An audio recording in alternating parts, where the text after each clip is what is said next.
Biff, you there?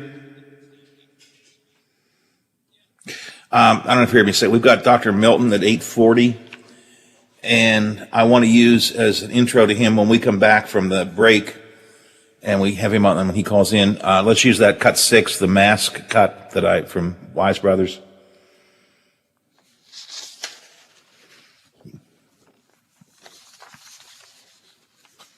We'll use that as our rejoin for him.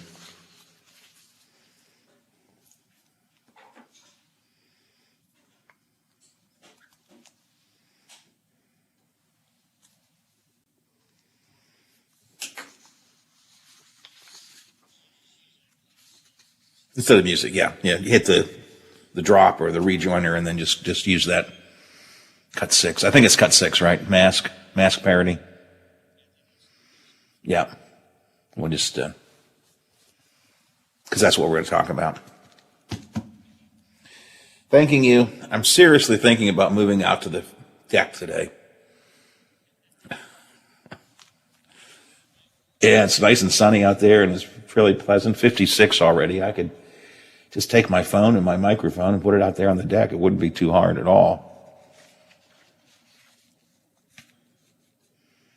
I have a whole studio set up in here with a microphone that's connected to the table and, my iPad and stuff, but it wouldn't be hard to move outside. Just take the phone and the microphone and do it live out there, but we'll see. I'll see. Maybe 9 o'clock. We've got a radio row at 9 o'clock too. I think I told you. 9:10 to 9:20. It's William Fisher. What's the guy's name? Benjamin Miller. Nothing like William Fisher. I don't know why about that. Benjamin Miller. And that's a 10-minute or so. We'll need to watch our timing on that. I'll watch it, but.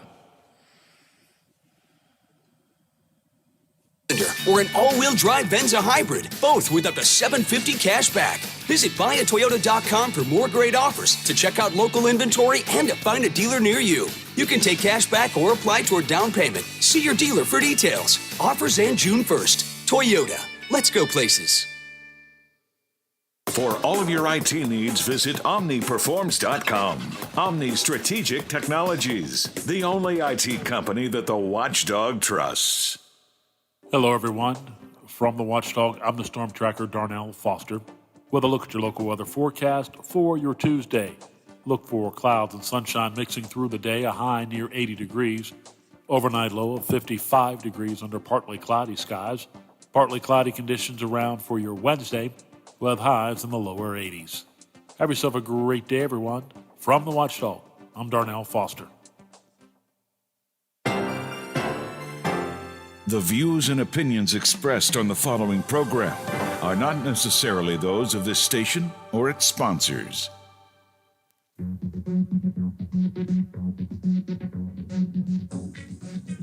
Something to think about, something to laugh about, and something to talk about every day. This is the Watchdog Morning Show with Howard Monroe. Brought to you in part by Wheeling Hospital.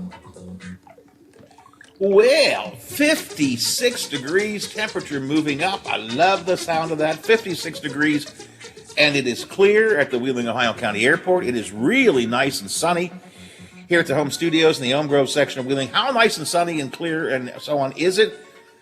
I actually was telling Biff a minute or two ago, I'm tempted to take the broadcasting equipment out on the deck and do the show from the deck this morning because the sun's down there. It's coming down. Sun feels warm. Stepped outside. I like the warmth of the sun. 56 degrees. I can do that. Go out and broadcast from the deck today. So if you hear the sound of lawnmowers in the background a little bit later on, it means I moved. It means I moved outside. But it's just such a great day out there. Great day. Going to go up to 78 today. A mixture of sun and clouds during the day today. A temperature rising all week long till we hit 85 on Friday. So it's going to be a good, warm week. Before I get to my guest of this hour, where are we and where are we going over the course of the morning? Controversy in Hancock County yesterday as the Weir High removes their unofficial Red Rider Indian caricature from merchandise. It is not their official logo. It's an unofficial logo. I found it to be kind of, as I looked at the logo, first time I really paid attention to it, it's not just a Native American. It's really kind of a bad stereotype of a Native American. Dozens of parents protested about the removal of that, though, last night, and we've been talking about that. The CDC says vaccinated people can go maskless, but there's a lot of caveats and asterisks and be carefuls of, and it's not quite as easy and simple as it sounds. From Wheeling Hospital, Dr. Clark Milton is going to join us a bit later on to help us sort things out. The Mountain State gets over $670 million in federal stimulus money. All came in a big check yesterday. How'd you like to see that check, Biff? $670 million. Just one big check. Here it is for you. Wow. Governor Justice now considering how to spend that money. He says he wants to talk to the legislators about it, so hopefully he will do that. Because the legislators felt that the last time around he did not even advise them, let alone get their advice. So we'll see about that. I may talk to Senator Ihlenfeld or someone about that later on this week and see what their thoughts are on spending all of this money.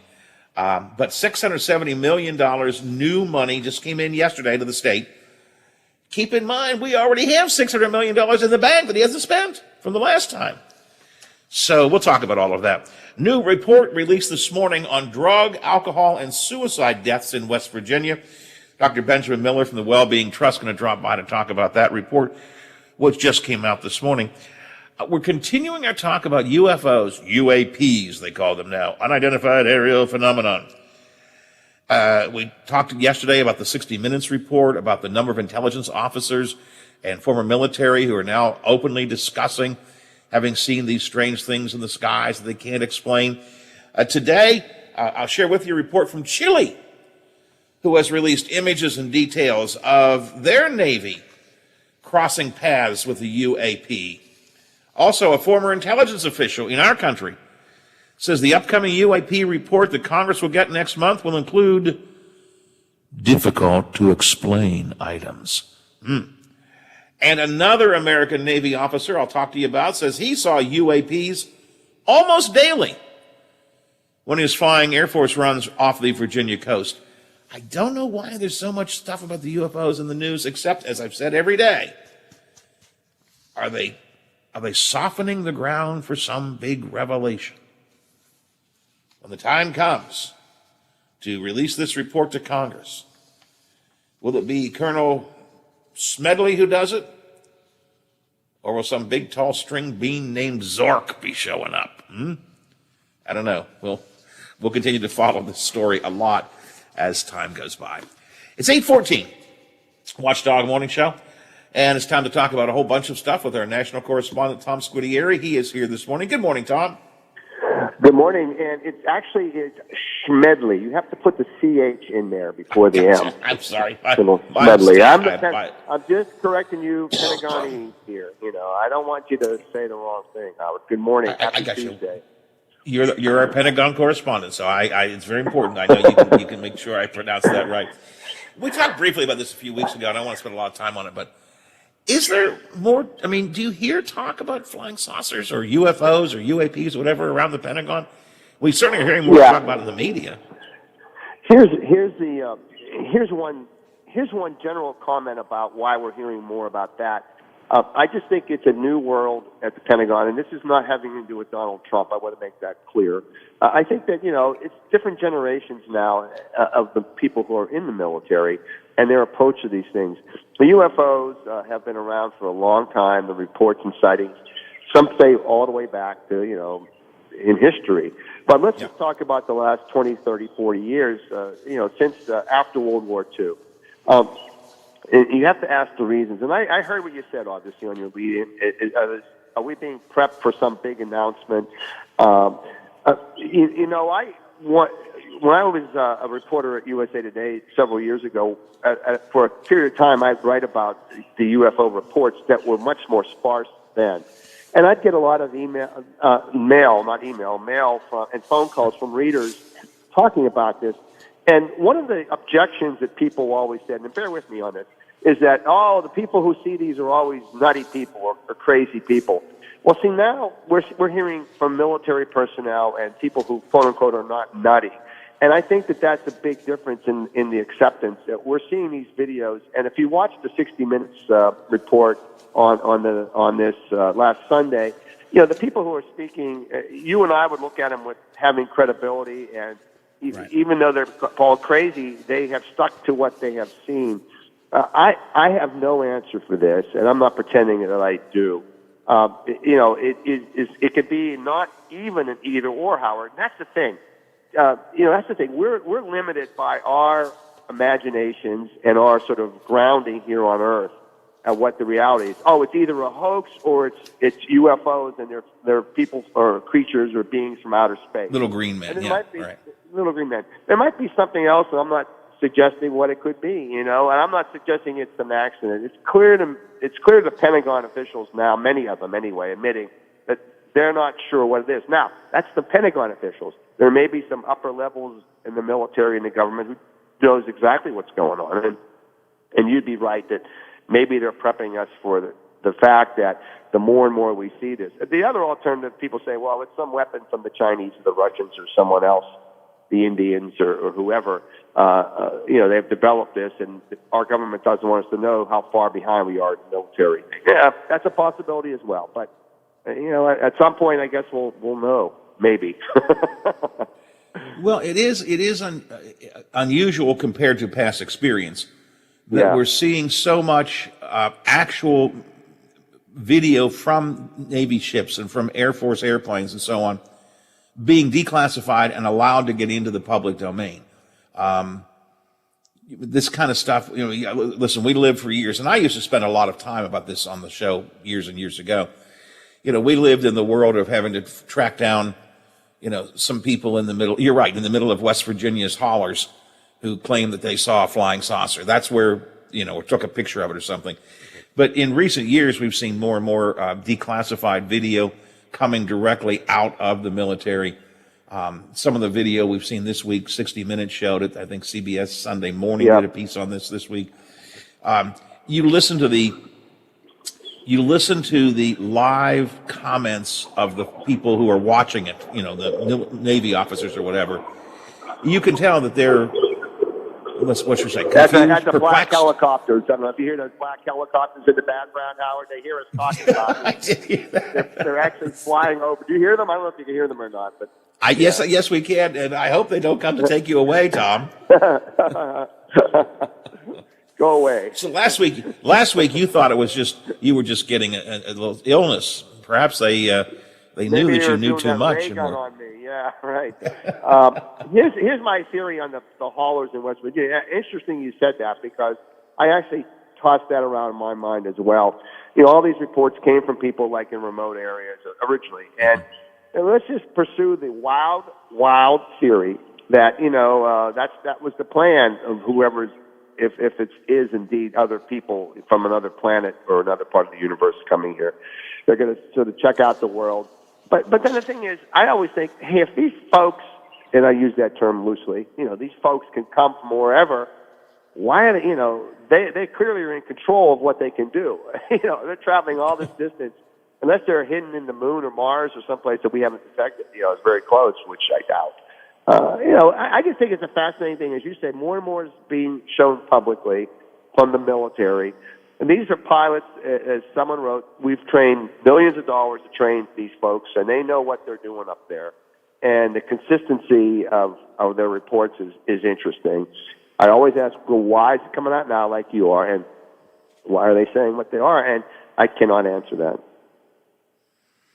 Well, I just hope Zork doesn't come to make the presentation.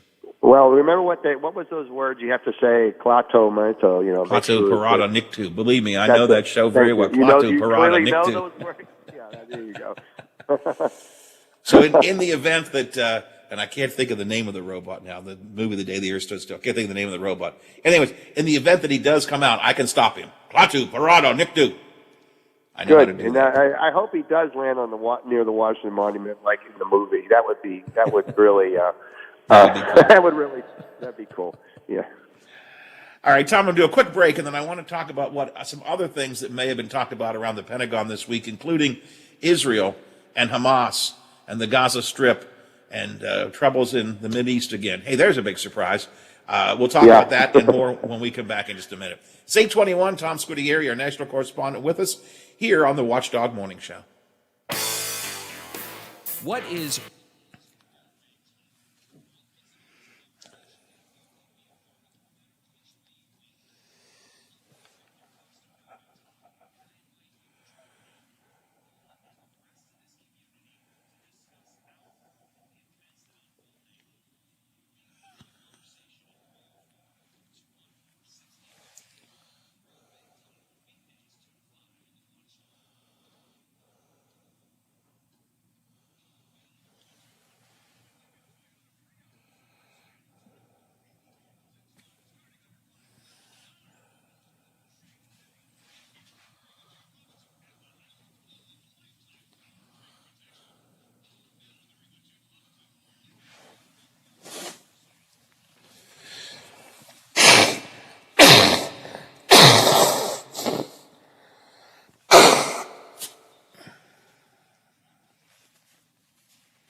for your used guns. Visit arhsportshop.com or you could give them a call at 724-948-3571 for more information. That's 724-948-3571 for more information. It's the Washington County Gun Show, presented by ARH Sports Shop, June 19th and 20th. New Belgium Fat Tire Amber Ale is now available in West Virginia and distributed locally by Wine and Beverage Merchants. With its toasty and biscuit-like malt flavors blended perfectly with hoppy freshness, it's bound to become one of your new favorite craft beers. Fat Tire Amber Ale is now available at local retailers. Please don't drink and drive, and drink responsibly. From your friends at Wine and Beverage Merchants. Sherrard, the watchdog, is protecting your yard. Join Howard Monroe, Hoppy Kercheval, Bill DeFabio, and Big Rick for the best live and local talk in the Upper Ohio Valley and beyond. Sherrard trusts the watchdog. If you miss a part of the show or want to listen again, you can find conversations, interviews, and rants on our podcasts at Apple Podcasts or on WatchdogNetwork.com. This is the Watchdog Morning Show with Howard Monroe. 56 degrees and sunny and nice outside, clear skies all around the Upper Ohio Valley. Going to get up to 78 before the day is over and done with. All in all, pretty good day. I'm still thinking about moving the home broadcast out to the deck before the second half of the show. Maybe, we'll see. Thinking about that. With us on the phone line, our national correspondent, Tom Squitieri. Tom, I assume a lot of the focus that you've been hearing, a lot of the buzz around the Pentagon this week has had to do with the troubles in the Mideast. Israel and Hamas are still exchanging fire. President Biden talked to Netanyahu yesterday. What are you hearing? What's happening? Well, interestingly, Howard, we're not hearing much, and that is, it's all kind of muted bureaucratic language. Defense Secretary Austin has called his counterpart, Benny Gantz, and talked to him and urged, caution and also support of the United States for Israel's security. There was a bad optical timing, Howard. A new arms sale had been approved to Israel a couple weeks ago, and the window for Congress to take action has only 4 days left. It's a sale of rockets and bombs, and although usually these kind of sales don't raise the ire of members of Congress, because of the what had been up until yesterday, the White House's caution in commenting publicly. Yesterday they called for a ceasefire.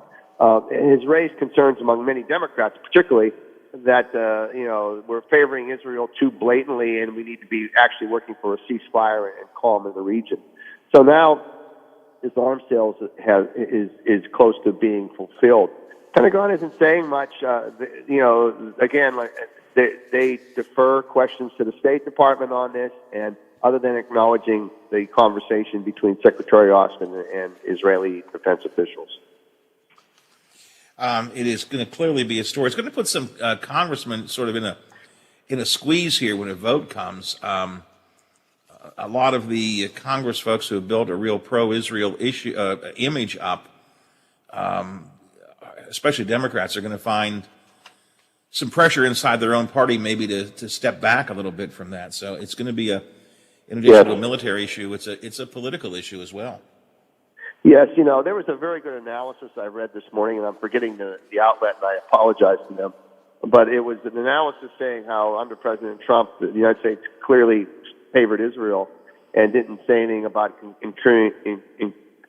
increasing number of Israeli settlements on the, in Palestinian, so-called Palestinian territory. And that's kind of locked the Biden administration into a position now, not so much just moving the embassy to Jerusalem, but the idea of a two-state solution, which a lot of people still think is the only way to start moving toward peace. It also has put an interesting light on President Trump's success in having peace treaties or agreement, recognition of diplomatic recognition between Israel and some Arab nations that occurred, last year with some other nations. That was seen as a step toward possibly easing the Palestinian-Israeli situation, and now that seems to be in jeopardy as well. In another cross-section between politics and the military, it looks like we might see some movement on how military sexual assault is prosecuted. Yeah, I think that this is as close to a momentum moving forward as I would ever speculate on, Howard. You have now 61 senators, that means Democrats and Republicans, who support this legislation. And to be clear to listeners, what it does is currently military commanders investigate allegations of sexual assault and harassment. There's been an increasing number of them reported in the military. Remember, that's reported. That doesn't even account for those that are unreported. Even during the pandemic last year, it bumped up 1% to 2%.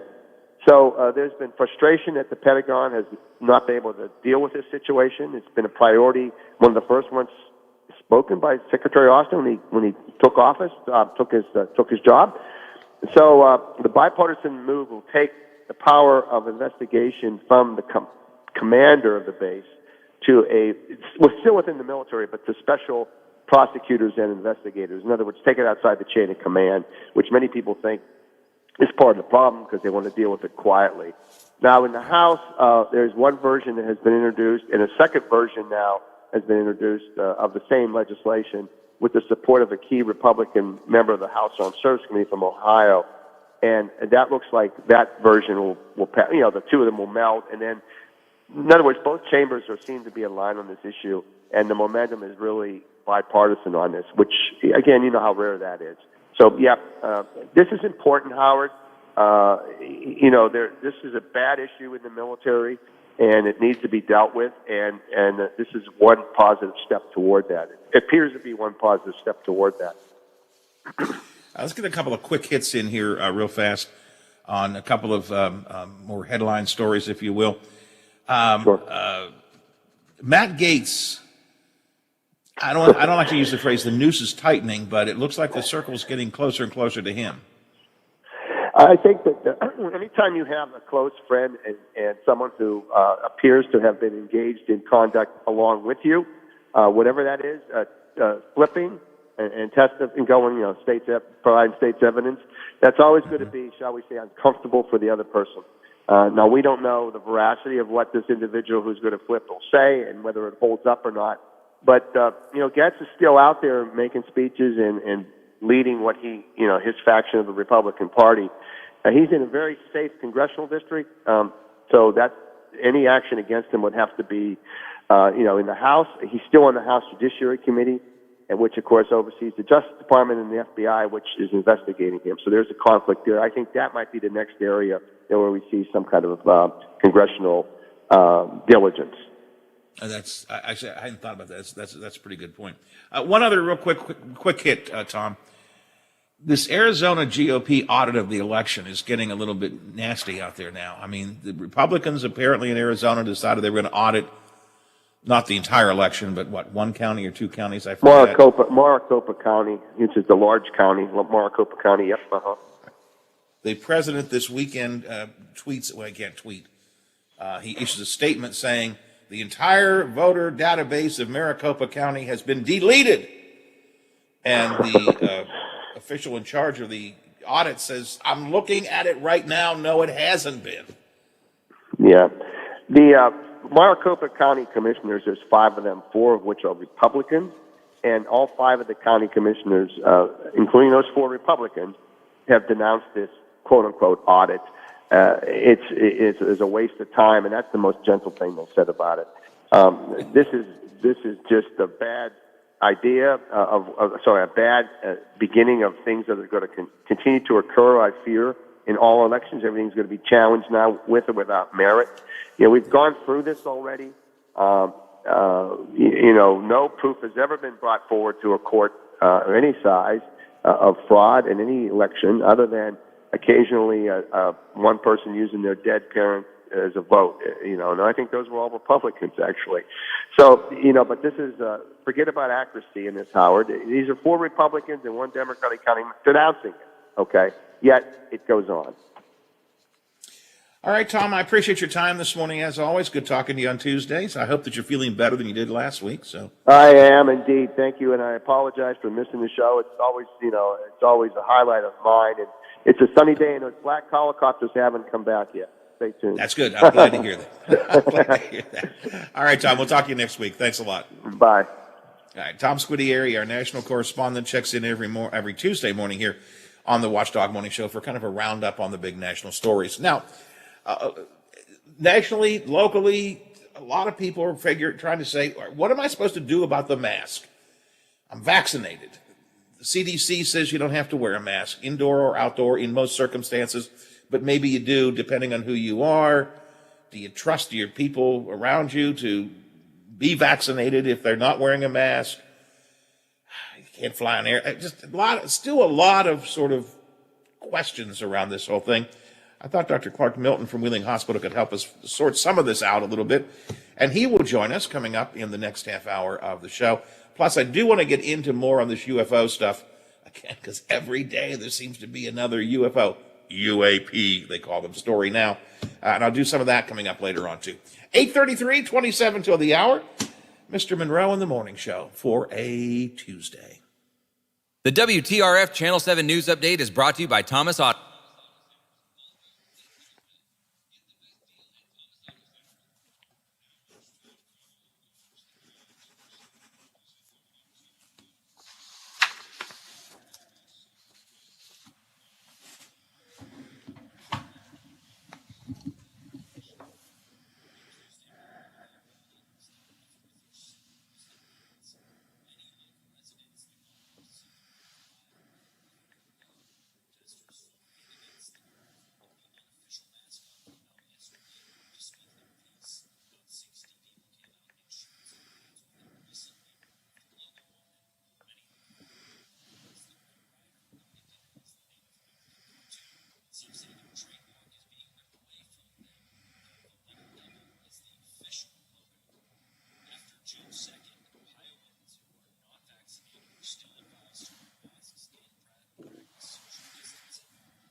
Let me know when Dr. Milton's on.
Biff, if Milton is not there by rejoin time, don't use the mask thing.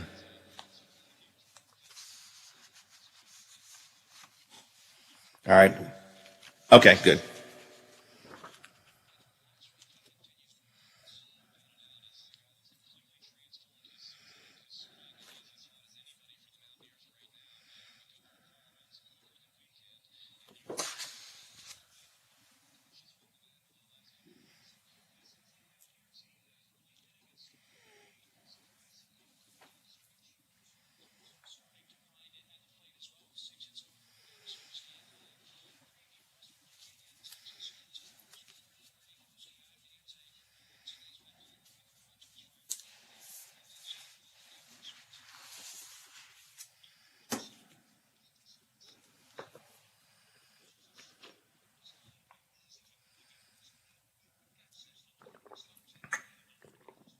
Subscribing to notifications is easier, and with one tap, you have access to recent push notifications. There are more ways to watch and find video. To get the new WTRF 7 News app, just update the latest version or download the WTRF 7 News app in your Apple or Google Play Store by searching WTRF.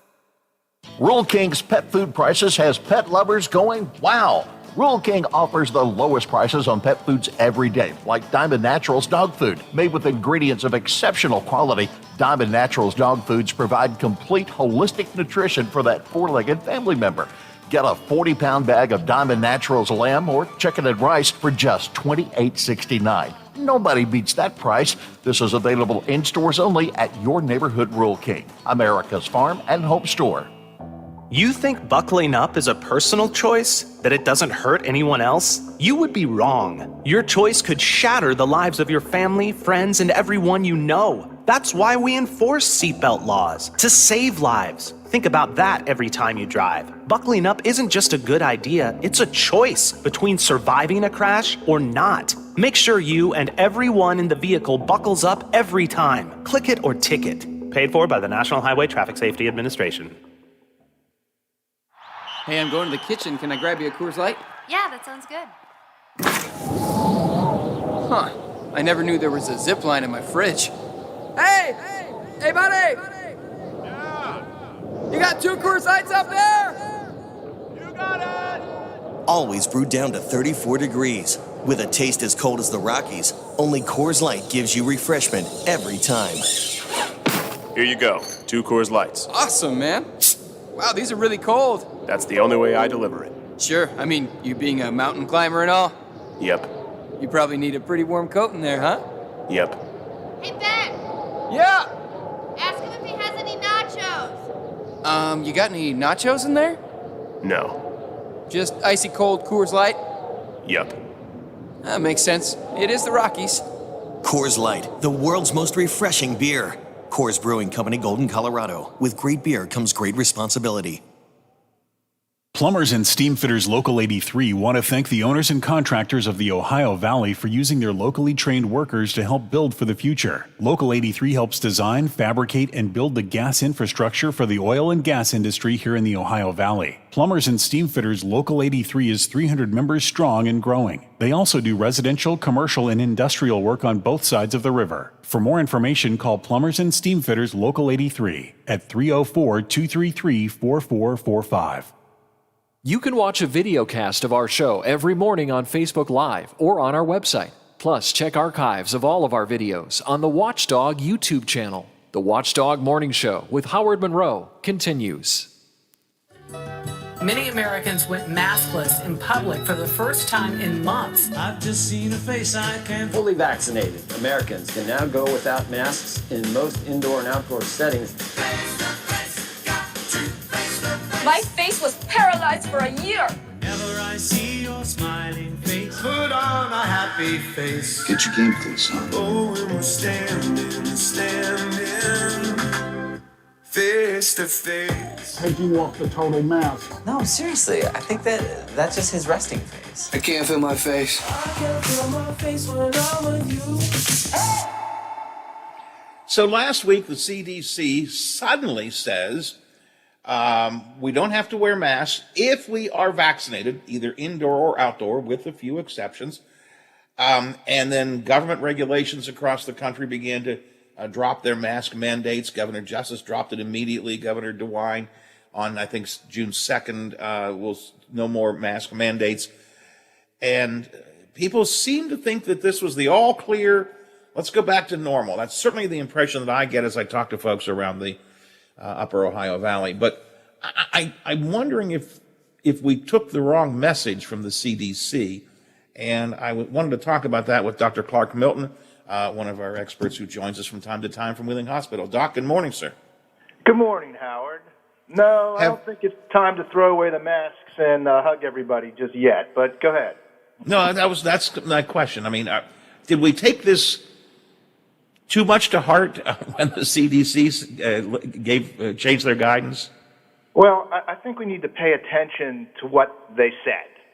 And what they said was that if you have been fully vaccinated, which almost 40% of the U.S. population has, and if it's been 2 weeks since you've had your last vaccine, then you can go to places without masking and no longer have to do the 6 feet away from one another.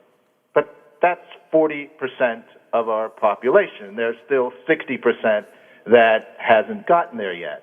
Now, when you look at all comers, we have almost 50% of our population that's had either one or two. So we still have some work to do. And when you get right down to it, I think this was a reward for those that have been vaccinated and maybe a carrot to some of those that are still considering getting vaccinated. My thoughts, anyway. Well, and I think that's, I mean, for my layman's interpretation of what the CDC said, I think that was the intent, and I think that's what they hoped. I'm not sure that's the way it was taken, though. I think there's, I don't know, what do you see? Probably not in the hospital, but outside the hospital. What do you see? Do you see a rush to people to say now, I can just throw away the mask completely? Well, I think that we had a little bit of miscommunication. On April 27th, the CDC said if you're fully vaccinated, when you're outdoors and in a crowd, and you're not in a crowd, that you could unmask. And then almost 3 weeks later, we changed that a little bit. Now, it looks like there was some pretty good reasoning why they did that. There's some real-world studies that are showing that people that were testing themselves, mostly healthcare workers who were vaccinated, just weren't turning positive. And that if those that did had very low viral loads and aren't going to spread this. So that's the good news for those that are vaccinated. And you're correct. They did have some carve-outs, public transportation, planes, trains, buses, and their respective stations, and, of course, hospitals, nursing homes, prisons, and homeless shelters. All bets are off, and you need to be masked. So I think that when you hear the details, it might make sense, but maybe their presentation could have been a little bit more clearer, so to speak. I sense there needed to be an asterisk put here as well, at least some of the material I've been reading. Even the vaccinated, if you have a seriously compromised immune system, even if you've been vaccinated, or if you're taking medication that deals with your immune system, even if you're vaccinated, you need to be a little bit careful. Isn't that true? You're right on. Certainly those that have HIV or organ transplants or have a diagnosis of cancer or taking chemotherapy, you're on immunosuppressant drugs for maybe an autoimmune disorder, you have autoimmune disorders, they want to know what those are. Well, those are like psoriasis or rheumatoid arthritis, scleroderma, Crohn's disease, ulcerative colitis. Those folks, and including those that may be greater than optimal body weight, diabetes, and heart disease, need to be very cautious because of their underlying risk. And that's a huge group of people. So we have to be careful about those too, and you nailed that one correctly. The government, of course, many across the state governments, across the country, governments began to immediately drop the mask requirements, suggesting then you should follow the CDC guidance, but I think most people just heard mask requirements dropped. Some businesses are dropping them. Some are not. I think Kroger is just an example of one that says, no, we're still going to require masks in our store, and that certainly is their right, and I think their responsibility. Dr. Milton, what's the danger, and to whom is there danger, if a non-vaccinated person, I mean, we don't know if they're vaccinated or not vaccinated, if they're not wearing a mask, we are on the honor system, we assume you're vaccinated. But what's the danger, and to whom is there a danger, if a non-vaccinated person is out without a mask? Well, mostly it's a danger to the non-vaccinated person. And then those others that we just mentioned that may be immunocompromised or taking immunocompromising medications. So therein lies that balance of risk. And as you alluded to before you started this segment, it's about trust and your community. And it's really going to get down to individual compliance and the local rules and who is going to so-called police this. And I don't think we want to have people at the front doors of our businesses trying to get into some argument that did you or didn't you. And that then adds a complicating factor, as you alluded to, and I think businesses are struggling with that, how to protect their employees, how to protect maybe those that are immunocompromised, and what's the right thing to do. And it's difficult now, but I think if we could get more people vaccinated, Howard, then this would be a lesser of a problem. How do we do it, though? I mean, getting to this percentage was relatively easy. I mean, people were literally fighting and screaming and yelling when the vaccine was in short supply. I need it. Why can't I get it? I want it tomorrow. I can't wait 2 weeks. And we've dealt with all of those, sort of the low-hanging fruit. How do we get the rest of the other 60% of the country to come in? You got any thoughts on that? Well, that I have been dealing with that over the past 6 weeks. And the great analogy, yes, the low-hanging fruit is done, and now we've got to climb a little higher. You know, it looks to be about 30% of the population is still deciding. About a third of those are anti-vaccine, and they're just not going to get it, and I think that we have to just let that go. But two-thirds of those are vaccine hesitant, and vaccine hesitant doesn't mean anti-vaccine. That generally means caution. And I respect that. And we've got to show that these vaccines, particularly the mRNA vaccines, the Pfizer and the Moderna, are safe, they're effective. We have to counterbalance a lot of these wild ideas that I'm going to become infertile, that it's going to change my DNA. mRNA does not enter the nucleus, so it can't change your DNA. Now, the COVID virus can, and that's why it's best not to get the COVID virus. So I think it's a major education issue, and I see now we're going to have a Vax-A-Million or something in Ohio to encourage and maybe some scholarships. So I have a little mixed emotion about what about the rest of us that went and got a vaccine. What do we get besides? Yeah, I didn't get my million. I don't know about you. Yeah, tomorrow, or it's in the mail, So, but anyways, I'm a carrot rather than a stick kind of guy, and we have to encourage that remaining 30%.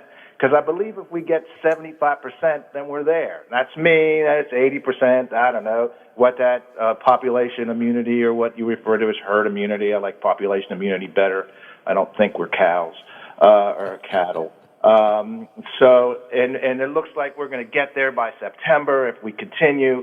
And I think maybe the CDC was trying to give some reward to those who have been vaccinated. And I think that's where the bit of a misconception occurred. But it is, who would have thought a year ago we'd been at this point with almost 50% of our population vaccinated? Nobody. And so it's rather remarkable with that statement. And one of these days we need to talk about, how the whole creation of this vaccine, I mean, it really is a tribute to the folks who worked on this and getting it done in a record amount of time and so on. But of course, Dr. Milton, that's part of what some people worry about. Well, this thing was sped along so fast. Have we done adequate testing? Do we really know what the long-term effects of someone who's been given the COVID vaccine is going to be? And I would assume the short answer is we really don't know the long-term effects because it hasn't been around for a long time. But has there been adequate testing done since this was such a rush job, so to speak?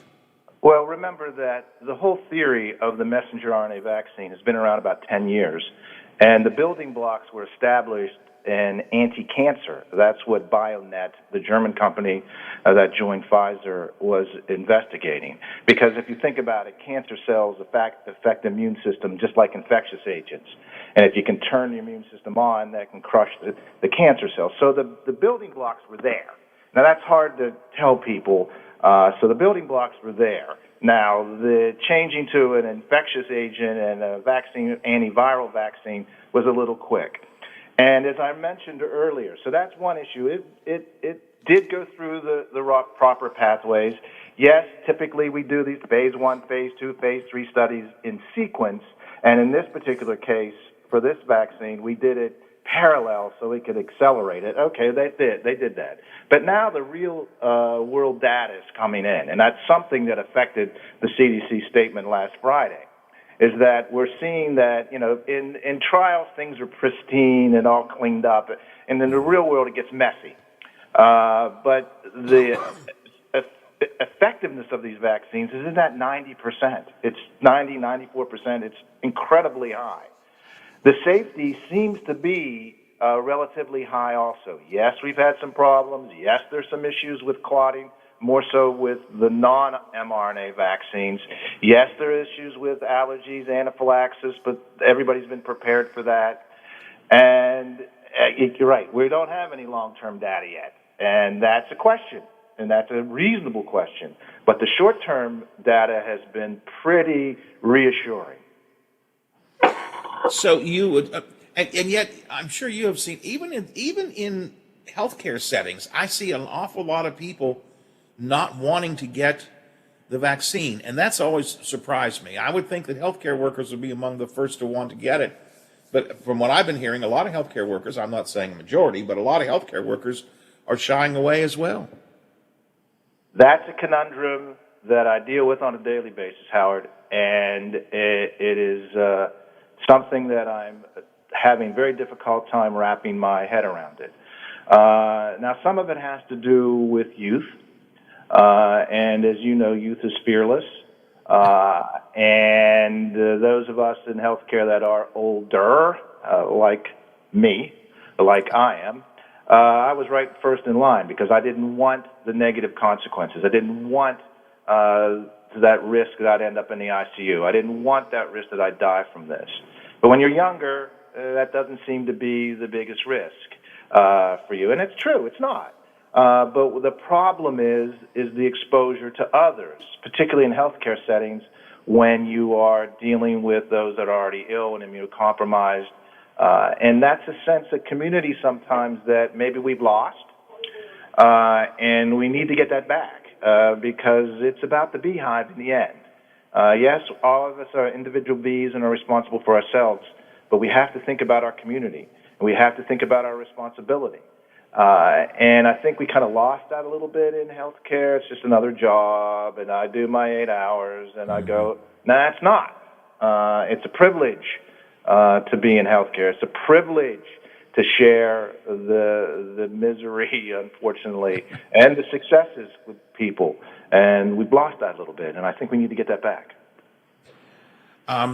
Are you optimistic, even with some people misinterpreting the CDC guidance, are you optimistic we're on the right track here? I am. I'm optimistic. There was some data from a survey of epidemiologists earlier in the week, and there's the people that look at the numbers and where they're going, and 90% of them said it's likely that America will be safely to gather indoors by the holidays. That was winter, but when you break it down, even by the 4th of July. So I think we are on the right track. I can see that finish line, and we're not getting it quite there yet. And the vaccination issue is really the limiting factor, I believe, here. Now the variant's an issue, but so far the variants have been very responsive. From the UK, from South Africa, some new data from Israel came out just last week also that shows that these vaccines are effective against that. What's happened of these variants of concern in India, that's all another unknown and a player out there. But I think we're on the right track if we're cautious. Biff said last hour, he said, it's up to us. It really is up to us whether we move forward or backwards here. Well said. It's up to us. In many scenarios in our world right now, it's up to us. But particularly in this infectious disease pandemic influence, we want to put this behind us.